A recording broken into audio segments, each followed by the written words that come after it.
ಜನಾಂದೋಲನದ ಕಾರ್ಯಕ್ರಮಕ್ಕೆ ಆಗಮಿಸಿದಂಥ ನಮ್ಮೆಲ್ಲರ ನಾಯಕರು ಹಾಗೂ ಉಪಮುಖ್ಯಮಂತ್ರಿಗಳಾದಂಥ ಶ್ರೀ ಡಿ ಕೆ ಶಿವಕುಮಾರ್ ಸಾಹೇಬ್ರೆ, ವೇದಿಕೆ ಮೇಲೆ ಆಸೀನರಾದಂಥ ಎಲ್ಲ ಗಣ್ಯಮಾನ್ಯರೇ, ದಯವಿಟ್ಟು ಕ್ಷಮಿಸಬೇಕು. ಸಾಕಷ್ಟು ಜನ ಹಿರಿಯರಿದ್ದೀರಾ, ಸಮಯದ ಅಭಾವ, ಎಲ್ಲರ ಹೆಸರು ತಗೊಳ್ಳಿಕ್ಕೆ ಆಗೋದಿಲ್ಲ. ಹಾಗೂ ಮುಂಭಾಗದಲ್ಲಿ ಕುಳಿತಿರುವಂಥ ಎಲ್ಲ ನಮ್ಮ ಅಕ್ಕ ತಂಗಿಯರೇ, ತಾಯಂದಿರೇ ಹಾಗೂ ನನ್ನ ಯುವ ಮಿತ್ರರೇ, ತಮಗೆಲ್ಲರಿಗೂ ಗೊತ್ತಿರೋ ಹಾಗೆ ಬಿಜೆಪಿಯವರು ಮತ್ತು JDS ಅವರು ಮೈಸೂರು ಚಲೋ ಪಾದಯಾತ್ರೆ ಮಾಡ್ತಾ ಇದ್ದಾರೆ. ಪಾದಯಾತ್ರೆ ಕಾಂಗ್ರೆಸ್ ಪಕ್ಷದವರಿಗೆ ಏನು ಹೊಸದಲ್ಲ, ಮುಂಚೆಯಿಂದನೂ ನಾವು ಮಾಡ್ಕೊಂಡು ಬಂದಿದ್ದೀವಿ. ಸ್ವತಂತ್ರದ ಪೂರ್ವದಲ್ಲಿ ಯಾವಾಗ ಬ್ರಿಟಿಷರು ಉಪ್ಪಿನ ಮೇಲೆ ತೆರಿಗೆ ಹಾಕಿದ್ರು, ಗಾಂಧೀಜಿಯವರು 377 ಕಿಲೋಮೀಟರ್ ನಡೆದು ಅದ್ರ ವಿರುದ್ಧ ಹೋರಾಟ ಮಾಡಿದ್ರು. ಅದೇ ಸಂಪ್ರದಾಯದಲ್ಲಿ ಮೊನ್ನೆ ರಾಹುಲ್ ಗಾಂಧಿ ಅವರು ಉತ್ತರದಿಂದ ದಕ್ಷಿಣವರೆಗೂ ಮತ್ತೆ ಪೂರ್ವದಿಂದ ಪಶ್ಚಿಮ ತನಕ 10,000 ಕಿಲೋಮೀಟರ್ ಬಿಜೆಪಿಯವರ ವಿರುದ್ಧ ಪಾದಯಾತ್ರೆ ಮಾಡಿದ್ರು. ಯಾರಿಗೋಸ್ಕರ? ಜನರಿಗೋಸ್ಕರ. ಯಾರಿಗೋಸ್ಕರ? ಬೆಲೆ ಏರಿಕೆ ವಿರುದ್ಧ, ನಿರುದ್ಯೋಗದ ವಿರುದ್ಧ, ಆರ್ಥಿಕ ಅಸಮಾನತೆ ವಿರುದ್ಧ ಮತ್ತು ಸಂವಿಧಾನದ ಉಳಿವಿಗಾಗಿ ರಾಹುಲ್ ಗಾಂಧಿ ಅವರು ಪಾದಯಾತ್ರೆ ಮಾಡಿದ್ರು 10,000 ಕಿಲೋಮೀಟರ್. ನಮ್ಮ ರಾಜ್ಯದಲ್ಲೂ ನಾವು ಪಾದಯಾತ್ರೆಯನ್ನ ಮಾಡಿದ್ದೇವೆ. ಕಾಂಗ್ರೆಸ್ ಪಾರ್ಟಿ ಮಾಡಿದ್ದಾರೆ. ಯಾರಿಗೋಸ್ಕರ? ಜನರಿಗೋಸ್ಕರ. ಯಾವಾಗ ನಮ್ಮ ರಾಜ್ಯದ ಸಂಪತ್ತು ಬಿಜೆಪಿಯವರ ಗಣಿ ದಣಿಗಳು ಲೂಟಿ ಮಾಡ್ತಾ ಇದ್ರು, ಬೆಳ್ಳಾರಿ ತನಕ ನಾವು ಪಾದಯಾತ್ರೆ ಮಾಡಿದ್ವಿ ನಮ್ಮ ರಾಜ್ಯದ ಸಂಪತ್ತು ಉಳಿಸಲಿಕ್ಕೆ. ಹೋದ ಬಾರಿ ನಾವು ನಮ್ಮ ನೀರು ನಮ್ಮ ಹಕ್ಕಿಗೋಸ್ಕರ ಮೇಕೆದಾಟು ಪಾದಯಾತ್ರೆ ಮಾಡಿದ್ವಿ. ಕೃಷ್ಣಾ ನದಿಯ ಒಂದು ಅಭಿವೃದ್ಧಿ ಆಗ್ಬೇಕು ಅಂದ್ಬಿಟ್ಟು ನಾವು ನಮ್ಮ ನಡಿಗೆ ಕೃಷ್ಣನ ಕಡೆಗೆ ಅಂತ ನಾವು ಮಾಡಿದ್ವಿ.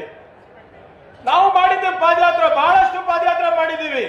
ಆದ್ರೆ ನಮ್ಮ ಪಾದಯಾತ್ರೆ ಜನರ ಪರವಾಗಿರುವಂತ ಪಾದಯಾತ್ರೆಗಳು ಮಾಡಿದ್ದೀವಿ. ಬಿಜೆಪಿ ಅವರು ಇವತ್ತು ಮತ್ತೆ JDS ಅವರು ಇವತ್ತೇನ್ ಪಾದಯಾತ್ರೆ ಮಾಡ್ತಾ ಇದ್ದಾರೆ, ಯಾಕೆ ಮಾಡ್ತಾ ಇದಾರೆ ಅಂತ ಗೊತ್ತಿಲ್ಲ, ಯಾರಿಗ್ ಮಾಡ್ತಾ ಇದಾರೆ ಅಂತ ಗೊತ್ತಿಲ್ಲ. ಯಾವ್ದಾದ್ರು ಒಬ್ರು ಬಿಜೆಪಿ ಕಾರ್ಯಕರ್ತರಿಗೆ, JDS ಕಾರ್ಯಕರ್ತರಿಗೆ ಕೇಳಿ, ಈ ಮೂಡ ಹಗರಣ ಏನು, ಮೂಡ ಫುಲ್ ಫಾರ್ಮ್ ಏನು ಅಂದ್ರೆ ಅವ್ರಿಗೆ ಗೊತ್ತಿಲ್ಲ. ಒಂದ್ ದಾಖಲೆಗಳು ಬಿಡುಗಡೆ ಆಗಿಲ್ಲ ಇಲ್ಲಿವರೆಗೂ. ಸದನದಲ್ಲಿ ಚರ್ಚೆ ಮಾಡಕ್ ಅವಕಾಶ ಕೊಟ್ಟರು ಕೂಡ ಸದನದಲ್ಲಿ ಚರ್ಚೆ ಮಾಡಿಲ್ಲ. ಇವತ್ತು ಮೈಸೂರು ಚಲೋ ಯಾತ್ರೆ ಮಾಡ್ತಾ ಇದ್ದಾರೆ. ಇವತ್ತು ನಾನು ಹೇಳ್ತೀನಿ, ಚಲುವರಾಯ ಸ್ವಾಮಿ ಯಾರು ಹೇಳ್ತಾ ಇದ್ದಾರೆ, ಕೃಷ್ಣ ಬೈರೇಗೌಡರು ಹೇಳ್ತಾ ಇದ್ದಾರೆ, ಸಂತೋಷ್ ಲಾಡ್ ಅವ್ರು ಹೇಳ್ತಾ ಇದಾರೆ ಅಂತ ನಂಬಕ್ ಹೋಗ್ಬೇಡಿ. ದಯವಿಟ್ಟು ಕಾಂಗ್ರೆಸ್ ಪಕ್ಷದವ್ರು ಹೇಳ್ತಾ ಇದ್ರೆ ಅಂತ ನಂಬಕ್ ಹೋಗ್ಬೇಡಿ. ಬಿಜೆಪಿ ನಾಯಕರು ಏನ್ ಹೇಳ್ತಾ ಇದ್ರೆ ಅದನ್ನ ಸ್ವಲ್ಪ ಗಮನ ಕೊಡ್ಬೇಕಲ್ವಾ ನಾವು. ಇವತ್ತು ಬಿಜೆಪಿ ಪಕ್ಷದಲ್ಲೇ ಇವತ್ತು ಭಿನ್ನಾಭಿಪ್ರಾಯ ಇದೆ. ಇವತ್ತು ಭಾರತೀಯ ಜನತಾ ಪಕ್ಷ ಏನು ಪಾದಯಾತ್ರೆ ಮಾಡ್ತಾ ಇಲ್ಲ, ಭಾಗಶಃ ಜನತಾ ಪಕ್ಷ ಮಾಡ್ತಾ ಇರೋದು. ಇವತ್ತು ಎಲ್ಲಿ ಯತ್ನಾಳ್ ಅವರಲ್ಲಿ, ರಮೇಶ್ ಜಾರಕಿಹೊಳಿ ಅವರಲ್ಲಿ, ಅವರು ಸೀನಿಯರ್ ಲೀಡರ್ಶಿಪ್ ಯಾರು ಇಲ್ಲ, ಬರೇ ವಿಜೇಂದ್ರ ಅಂಡ್ ಗ್ಯಾಂಗ್ ಇವತ್ತು ಪಾದಯಾತ್ರೆ ಮಾಡ್ತಾ ಇರೋದು. ಯಾಕೆ ಯಾರು ಸೀನಿಯರ್ ಲೀಡರ್ಸ್ ಬರ್ತಾ ಇಲ್ಲ ಇದಕ್ಕೆ? ಯಾಕಂದ್ರೆ ಅವರೇ ಹೇಳ್ತಾ ಇದಾರೆ ಇದು ಯಾವ್ದೋ 20-30 ವರ್ಷದ ಹಿಂದಿನ ಕತೆ ಇದೆ, ಎಲ್ಲಾನು ಕಾನೂನಾತ್ಮಕವಾಗಿದೆ, ಇದು ಮಾಡೋದ್ರಿಂದ ಏನು ಪ್ರಯೋಜನ ಇಲ್ಲ ಅಂದ್ಬಿಟ್ಟು ಕೆಲವು ಬಿಜೆಪಿ ಲೀಡರ್ಸ್ ಹೇಳ್ತಾ ಇದ್ದಾರೆ. ಇವತ್ತು JDS ಅವರು ಕೂಡ ಇವತ್ತು ಪಾಲ್ಗೊಳ್ಬೇಕಾಗಿದ್ದ, ಏನೋ ಅವರು ಈ ನಮ್ಮ ಪಾದಯಾತ್ರೆಯಲ್ಲಿ ಪಾಲ್ಗೊಳ್ಳಕ್ ಇಷ್ಟ ಇರಲಿಲ್ಲ.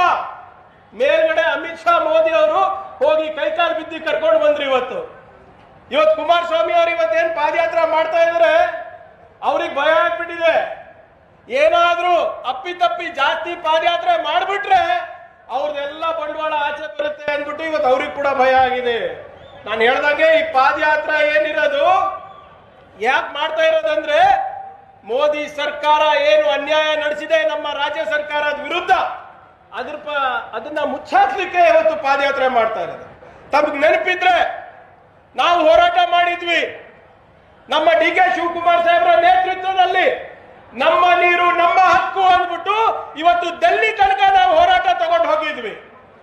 ನಮ್ಮ ತೆರಿಗೆ ನಮ್ಮ ಹಕ್ಕು ಅಂದ್ಬಿಟ್ಟು ಸಿದ್ದರಾಮಯ್ಯ ಸಾಹೇಬ್ರ ನೇತೃತ್ವದಲ್ಲಿ ಸಂಸದ್ರ ಮುಂದೆ ನಾವು ಹೋರಾಟ ತಗೊಂಡು ಹೋಗಿದ್ವಿ. ಇವತ್ತು ಇವೆಲ್ಲಾನು ಕೂಡ ನಾವು ಪದೇ ಪದೇ ಕೇಳ್ತಾ ಇದೀವಲ್ಲ, ನಾವು ಕರ್ನಾಟಕ ರಾಜ್ಯಕ್ಕೆ ಆಗ್ಬೇಕಾಗಿರುವ ಸಿಗುವಂತೆ ನ್ಯಾಯವನ್ನ ಕೇಳ್ತಾ ಇದೀವಿ, ನಮ್ಮ ಹಕ್ಕನ್ನ ಕೇಳ್ತಾ ಇದೀವಿ.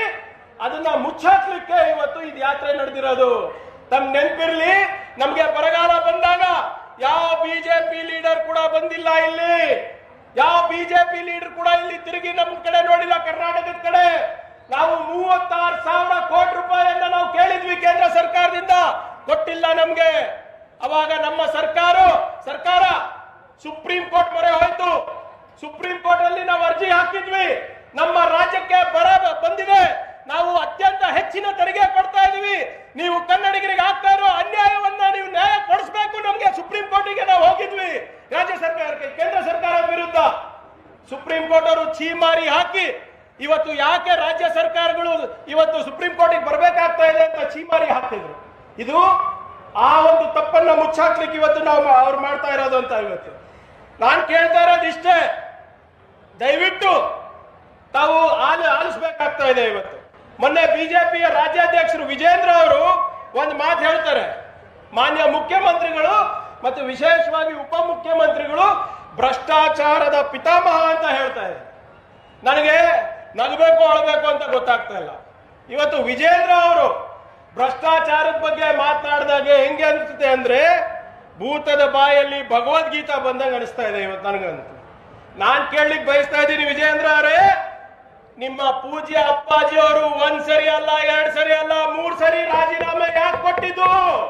ಅದ್ರ ಬಗ್ಗೆ ಚರ್ಚೆಗೆ ಬರ್ತೀರಾ ಇವತ್ತಾನ? 2020ರಲ್ಲಿ ಬಿಜೆಪಿ ರಾಜ್ಯಾಧ್ಯಕ್ಷರೇ ಒಂದು ಸ್ಟಿಂಗ್ ಆಪರೇಷನ್ ಆಗಿತ್ತು. 7 ಜನ ಬಿಜೆಪಿ MLAಗಳು ಹೋಗಿ ಕಂಪ್ಲೇಂಟ್ ಮಾಡಿದ್ದಾರೆ ಮೋದಿ ಅವರ ಹತ್ರ, ಶಾ ಅವರ ಹತ್ರ. ಏನಂತ?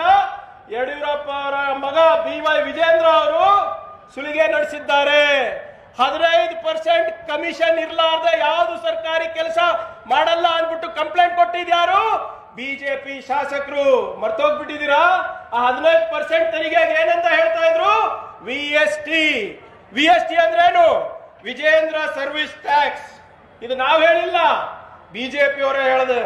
ಯಾವ ಒಬ್ಬ ಕಾಂಗ್ರೆಸ್ ಪಕ್ಷದ ಕಾರ್ಯಕರ್ತ ಹೇಳ್ತಾ ಇಲ್ಲ. ಇವತ್ತು ಬಿಜೆಪಿ ಸಂಸದರು, ಬಿಜೆಪಿ ಶಾಸಕರು ಹೇಳ್ತಾ ಇರೋದು, ನೀವು ಕರೋನಾ ಸಂದರ್ಭದಲ್ಲಿ ಹೆಣದ ಮೇಲೆ ಹಣ ಮಾಡಿದ್ದೀರಾ, 45 ರೂಪಾಯಿ ಮಾಸ್ಕ್ ಅನ್ನ 500 ರೂಪಾಯಿ ಮಾಡಿದ್ದೀರಾ, 850 ರೂಪಾಯಿ ಇಂಜೆಕ್ಷನ್ ಅನ್ನ 1800 ರೂಪಾಯಿಗೆ ಮಾಡಿದಿರಾ ಅಂದ್ಬಿಟ್ಟು ನಿಮ್ ಶಾಸಕರು ಹೇಳ್ತಾ ಇದಾರಲ್ಲ. ವಿಜೇಂದ್ರ ಅವರೇ, ಯಾವಾಗ ಉತ್ತರ ಕೊಡ್ತೀರಾ ಇದಕ್ಕೆ? ನಿಮ್ಮ MLA ಅವರು ಹೇಳ್ತಾ ಇದಾರೆ, ನಿಮ್ಮ ಪೂಜ್ಯ ಅಪ್ಪಾಜಿ ಅವರಿಗೆ ಯಾವ ರಾಜಕೀಯ ವೇದಿಕೆಯನ್ನು ಹತ್ತಿಸಬಾರ್ದು, ಹತ್ತಿಸಿದ್ರೆ ನಮ್ಮ ಪಕ್ಷಕ್ಕೆ ಮುಜುಗರ ಆಗುತ್ತೆ ಅಂತ ಬಿಜೆಪಿ ಅವರು ಹೇಳ್ತಾ ಇದ್ದಾರೆ. ಇದಕ್ಕೆ ಉತ್ತರ ಏನಿದೆ ವಿಜೇಂದ್ರ ಅವರೇ ತಮ್ಮದು? ಇವತ್ತು ನಿಮ್ಮ ಬಿಜೆಪಿ ಶಾಸಕರೇ ಎರಡು ಆಪ್ಷನ್ಸ್ ಕೊಟ್ಟಿದ್ದಾರೆ ಕೇಂದ್ರದ ಹೈಕಮಾಂಡ್ಗೆ. ಒಂದನೇ ಆಪ್ಷನ್ ಏನು? ಅವರಂತ ಕೆಲವು ಪ್ರಾಮಾಣಿಕರು ಬಿಜೆಪಿ ಅವರಿದ್ದಾರೆ, ಅವ್ರು ಇರ್ಬೇಕು ಪಾರ್ಟಿನಲ್ಲಿ ಅಂದ್ರೆ ನಿಮ್ಗೆ ಹೊರಗೆ ಹಾಕ್ಬೇಕು ಅಂತ.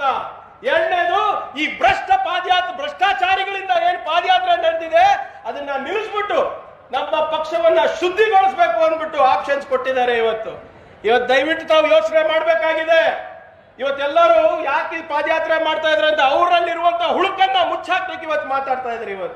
ಇವತ್ತು ಕುಮಾರಣ್ಣ ಅವರು ಏನೇನೋ ಹೇಳ್ತಾ ಇದ್ದಾರೆ. ಇವತ್ತು ಬಿಜೆಪಿ ಅವರು ಬಹಳ ಸ್ಪಷ್ಟವಾಗಿ ಹೇಳ್ತಾ ಇದ್ದಾರೆ, ವಿಜೇಂದ್ರ ಅವ್ರ ಫಾಲೋವರ್ಸ್.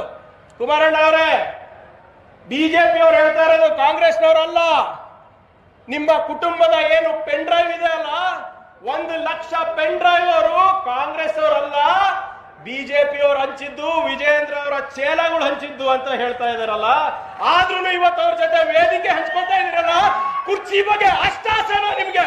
ನಿಮ್ಮ ಕುಟುಂಬದ ಸ್ವಾಭಿಮಾನವನ್ನ ಬಿಟ್ಟು ಇವತ್ತು ಯಾರು ನಿಮ್ಮ ಕುಟುಂಬದ ಹೆಸರನ್ನ ಸರ್ವನಾಶ ಮಾಡಕ್ ಹೋಗಿದ್ರು ಅಂತವ್ರ ಜೊತೆ ನೀವು ವೇದಿಕೆ ಹಂಚ್ಕೊತಾ ಇದ್ದೀರಾ, ಕೈ ಮೇಲೆ ಕೈ ಮಿಲಾಯಿಸ್ಕೊಂಡು ಇವತ್ತು ಪಾದಯಾತ್ರೆ ಮಾಡ್ತಾ ಇದ್ದೀರಾ. ಯಾವ ಪುರುಷಾರ್ಥಕ್ಕೆ ಮಾಡ್ತಾ ಇದ್ದೀರಾ ಸ್ವಾಮಿ, ಅದನ್ನ ತಿಳಿಸ್ಬೇಕು ನಮ್ಗೆ. ಆದ್ರಿಂದ ದಯವಿಟ್ಟು ನಾನು ಹೆಚ್ಚೇನು ಹೇಳಕ್ ಹೋಗೋದಿಲ್ಲ, ತಾವು ಆಲಿಸ್ಬೇಕಾಗ್ತಾ ಇದೆ. ಯಾಕಂದ್ರೆ ಇವತ್ತು ವಿಜೇಂದ್ರ ಅವರಿರ್ಬೋದು, ಕುಮಾರಸ್ವಾಮಿ ಅವರಿರ್ಬೋದು, ಇದು ಮೈಸೂರು ಚಲೋ ಪಾದಯಾತ್ರೆ ಮಾಡ್ತಾ ಇರೋದು ಲಾಂಚ್ ಪ್ಯಾಡ್ಗೋಸ್ಕರ. ಯಾರು ಲಾಂಚ್ ಪ್ಯಾಡು? ವಿಜೇಂದ್ರ ಅವ್ರ launch pad, Nikhil Kumaraswamy launch pad, Ashok ಅಣ್ಣನ ಲಾಂಚ್ ಪ್ಯಾಡ್ ಇದು. ಅದು ಬಿಟ್ರೆ ಯಾವುದು ಒಂದು ದಾಖಲೆಯನ್ನ ತೋರಿಸಿದ್ರ ಹೇಳಿ ಇವತ್ತು ನಮ್ಗೆ? ಒಂದು ದಾಖಲೆಯನ್ನ ವಿಜೇಂದ್ರ ಅವರು ಇವತ್ತು ಪಾದಯಾತ್ರೆ ಮಾಡ್ತಾ ಇದ್ರಲ್ಲ, ಅಥವಾ ಬಿಜೆಪಿ ಅವರು ಮಾಡ್ತಾ ಇದಾರಲ್ಲ, ಅವಾಗ ಯಾಕೆ ಮಾಡಿಲ್ಲ? ಕೇಂದ್ರ ಸರ್ಕಾರ ಸರ್ಕಾರಕ್ಕೆ ಅನುದಾನ ಕೊಟ್ಟಿಲ್ಲ ಅಲ್ಲ, ಅನ್ಯಾಯ ಆಯ್ತಲ್ಲ, ಅವಾಗ ಯಾಕೆ ಪಾದಯಾತ್ರೆ ಮಾಡಿಲ್ಲ? PSI ಸ್ಕ್ಯಾಮ್ ಆಯ್ತಲ್ಲ, ಅವಾಗ ಯಾಕೆ ಪಾದಯಾತ್ರೆ ಮಾಡಿಲ್ಲ?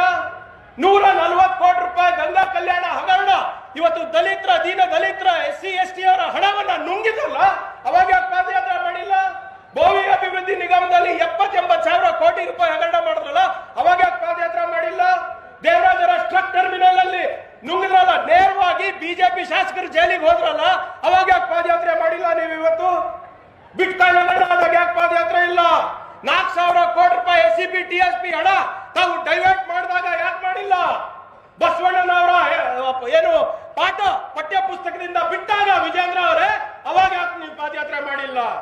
ಇವತ್ತು ನೀವು ಪಾದಯಾತ್ರೆ ಮಾಡ್ತಾ ಇರೋದು ಯಾವ ಪುರುಷಾರ್ಥಕ್ಕಾಗಿ ಗೊತ್ತಿಲ್ಲ. ಒಂದು ದಾಖಲೆ ತೋರಿಸ್ಬಿಡಿ, ಇಂಥ ಒಂದು ದಾಖಲೆ ಇದೆ, ಇಂಥ ಒಂದು ಪುರಾವೆ ಇದೆ, ಇದು ಇಲ್ಲಿಗಲ್ ಆಗಿದೆ ಅಂತ ತೋರಿಸ್ಬಿಡಿ, ಅವಾಗ ಒಪ್ತೀವಿ ಇವತ್ತು. ಆದ್ರಿಂದ ಇದು ಬಿಜೆಪಿ ಅವರ ಹೈಕಮಾಂಡ್ಗೆ ಮನವೊಲಿಸಕ್ಕೆ ಇವತ್ತು ನೀವು ಮಾಡ್ತಾ ಇರುವಂತ ಪಾದಯಾತ್ರೆ. ಯಾಕಂದ್ರೆ ಪದೇ ಪದೇ ನಾವು ಹೋಗಿ ಕೇಳ್ತಾ ಇದೀವಲ್ಲ, ಕನ್ನಡಿಗರ ಆ ನಮ್ಮ ಹಕ್ಕನ್ನ ಕೇಳ್ತಾ ಇದೀವಲ್ಲ, ಅದಕ್ಕೋಸ್ಕರ ಇವತ್ತು ನಿಮ್ಗೆ ಮೇಲಿಂದ ಪ್ರೆಷರ್ ಬರ್ತಾ ಇದೆ. IT ಆಯ್ತು, ED ಆಯ್ತು, ಈಗ ಗವರ್ನರ್ ಕಚೇರಿಯನ್ನೂ ಕೂಡ ನೀವು ಬಿಜೆಪಿ ಕಚೇರಿ ಮಾಡ್ತಾ ಇದ್ದೀರಾ. ನಾಚಿಕೆ ಆಗ್ಬೇಕು ನಿಮ್ಗೆ. ಇವತ್ತು IT ಯಾರು ಬಗ್ಗಿಲ್ಲ, ಶಿವಕುಮಾರ್ ಅವ್ರ ಬಗ್ಗಿಲ್ಲ, ಶಿವಕುಮಾರ್ ಸಾಹೇಬ್ರ ಬಗ್ಗಿಲ್ಲ, ಸಿದ್ದರಾಮಯ್ಯ ಸಾಹೇಬ್ರ ಬಗ್ಗಿಲ್ಲ, ED ಯಾರು ಖರ್ಗೆ ಸಾಹೇಬ್ರ ಬಗ್ಗಿಲ್ಲ. ಆದ್ರೆ ಅದಕ್ಕೋಸ್ಕರ ಇವತ್ತು ರಾಜಭವನ್ ಅನ್ನ ಕೇಸರೀಕರಣ ಮಾಡಿಬಿಟ್ಟು ಇವತ್ತು ಗವರ್ನರ್ ಆಫೀಸ್ ಅನ್ನ ಬಿಜೆಪಿ ಆಫೀಸ್ ಆಗಿ ಮಾಡ್ಕೊಂಡಿದ್ದೀರಾ. ಆದ್ರಿಂದ ಬಂಧುಗಳೇ, ನಾನು ಹೆಚ್ಚೇನು ಮಾತಾಡ್ಲಿಕ್ಕೆ ಹೋಗಲ್ಲ, ನಮ್ಮ ನಾಯಕರು ಮಾತನಾಡೋರಿದ್ದಾರೆ. ಆದ್ರೆ ನಾನು ಒಂದೇ ಮಾತು ಹೇಳಿ ಮುಗಿಸ್ತಾ ಇದ್ದೀನಿ. ಇದು ಸರ್ಕಾರ ನಿಮ್ಮ ಸರ್ಕಾರ ಇದೆ. ಇದು ಆಳುವ ಸರ್ಕಾರ ಅಲ್ಲ, ಇದು ಆಲಿಸುವ ಸರ್ಕಾರ. ಇದು ಬಡವರ ಪರವಾಗಿರುವಂತ ಸರ್ಕಾರ, ಹಿಂದುಳಿದ ವರ್ಗದ ಪರವಾಗಿರುವಂತ ಸರ್ಕಾರ, ಆರ್ಥಿಕವಾಗಿ ಹಿಂದುಳಿದ ಮೇಲ್ವರ್ಗದವರ ಸರ್ಕಾರ. ಇದು ಮಹಿಳೆಯರ ಸರ್ಕಾರ ಇದೆ. 50,000 ಕೋಟಿ ರೂಪಾಯಿ ಇವತ್ತು ನಾವು ಗ್ಯಾರಂಟಿ ಮುಖಾಂತರ ಕೊಟ್ಟು ಇವತ್ತು ನಿಮ್ಮೆಲ್ಲರಿಗೂ ಒಂದು ಸ್ವಾಭಿಮಾನದ ಬದುಕು ಮತ್ತೆ ನಿಮ್ಮ ಆರ್ಥಿಕ ಸಮಾನತೆಗೋಸ್ಕರ ಹೋರಾಡ್ತಾ ಇದ್ದೀವಿ. ಈ ಸರ್ಕಾರ ಇರೋದು ನಿಮ್ಮ ಸರ್ಕಾರ. ಈ ಸರ್ಕಾರವನ್ನ ಕಿತ್ತು ಬಿಸಾಕ್ಬೇಕಂತ ಮೋದಿ ಅವರಿರ್ಬೋದು, ಶಾ ಅವರಿರ್ಬೋದು, ಗವರ್ನರ್ ಅವರಿರ್ಬೋದು ಪ್ರಯತ್ನ ಮಾಡ್ತಾನೆ ಇರ್ತಾರೆ. ಆದ್ರೆ ನಾವು ಅಂಜೋರಲ್ಲ.